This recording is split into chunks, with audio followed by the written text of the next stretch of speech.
Hello everyone. आज हम आपको कराएंगे क्लास 10th की एक्सरसाइज 1.1। उसका क्वेश्चन नंबर फर्स्ट जो है, निम्नलिखित संख्याओं का HCF ज्ञात करने के लिए यूक्लिड विभाजन एल्गोरिथ्म विधि का प्रयोग करें। यानी यूक्लिड विभाजन एल्गोरिथ्म विधि से हमें 135 और 225 का जो HCF है वो ज्ञात करना है। तो देखिए, हमने हल लिखा और इसका जो HCF हम ज्ञात करते हैं,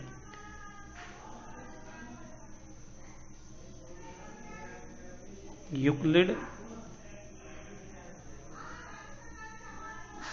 विभाजन विधि, यूक्लिड विभाजन विधि या एल्गोरिथ्म हम इसे बोलते हैं। तो देखिए कैसे करते हैं। 135 का जो हमें करना है, तो यहाँ पर हमने 225 को भाग करना है 135 से। तो 225 को जब हम 135 से भाग करते हैं तो हमने टेबल 1 टाइम्स पढ़ा, और उसके बाद जो रिमाइंडर है हमारा वो 90 जो है वो बच जाता है हमारे पास। अब क्या करना हमें, अब 135 को भाग करना है 90 से। तो जब 90 से इसको भाग करेंगे तो भी 90 एकम 90 पढ़ते हैं, प्लस में जो रिमाइंडर है हमारे पास वो 45 रह जाता है। अब हमें 90 को भाग करना है कितने से, 45 से। 45 और 45 दूनी 90 प्लस जो रिमाइंडर आ जाता है वो आता है हमारा 0। तो जहां पर हमारा जो शेष है वो 0 आ जाए। अब तो 45 से जब हमने इसको भाग किया 90 को, तो हमारा जो रिमाइंडर है वो 0 आ गया। तो हमें क्या लिखना है कि 135 और 225 का HCF बराबर हमारे पास आ गया 45। ये हमारा इसका HCF हो गया। बी पार्ट है हमारे पास 196 और 38,220। तो यूक्लिड विभाजन विधि से हमें इसका भी HCF ज्ञात करना है। तो आप लिख लीजिएगा यूक्लिड विभाजन विधि से। तो देखिए 38,220 को भाग करना है 196 से। जब हम इसको 196 से भाग करते हैं तो 196 तो सीधा ये गुना होता है 195 टाइम्स, प्लस में जो इसका रिमाइंडर वो बच जाता है 0। तो 196 और 38,220 का जो HCF है, इसका जो HCF है वो हमारे पास 196 ही आ जाता है। हमने आपको बताया कि जिससे भाग करने पर हमारा रिमाइंडर 0 बच जाए वो HCF होता है। उसके बाद हमारे पास पार्ट सी है, इसका 867 और 255।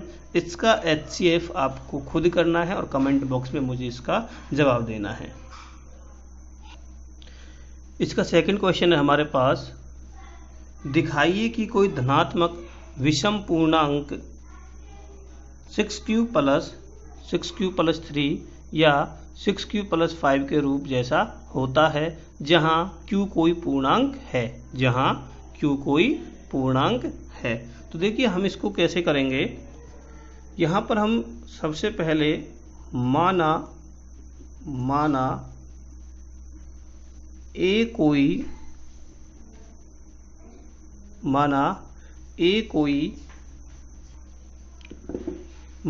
कोई जो है हमारा a कोई धनात्मक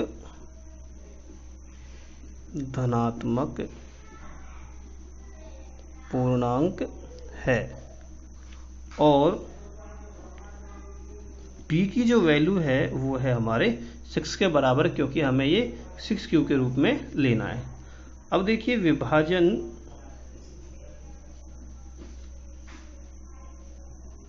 एल्गोरिथ्म विधि से हम क्या देखते हैं कि a = 6q + r। a = 6q + r, वैसे जो हमारा साधारण होता है वो होता है हमारा a = bq + r।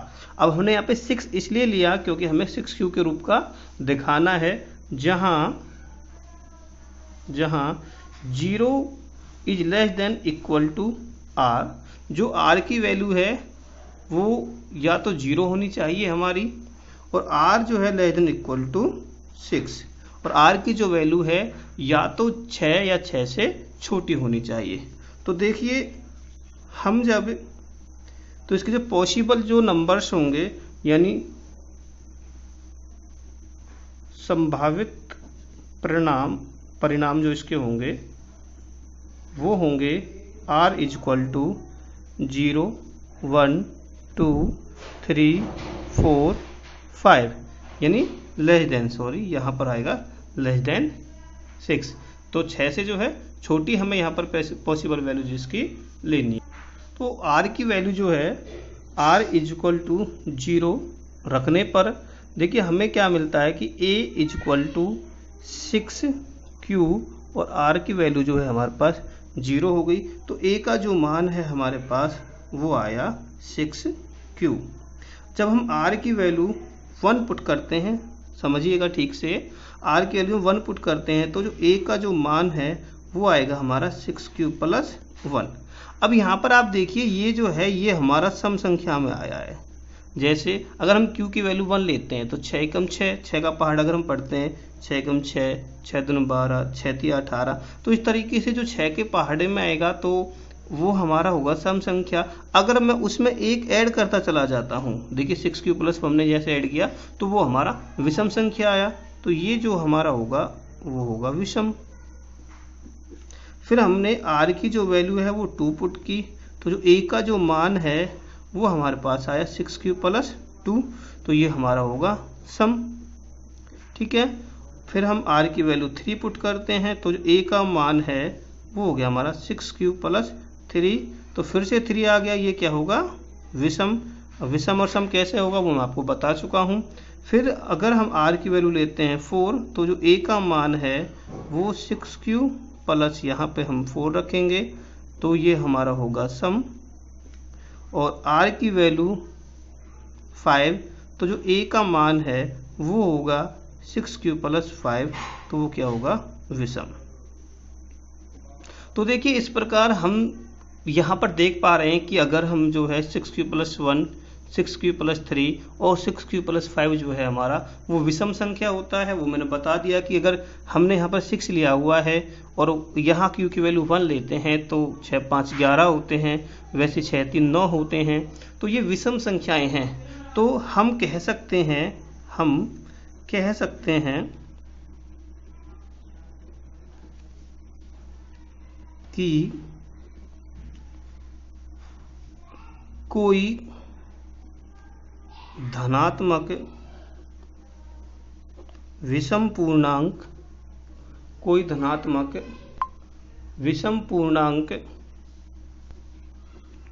6q plus 1, 6q plus 3 या 6q प्लस 5 के रूप जैसा हो सकता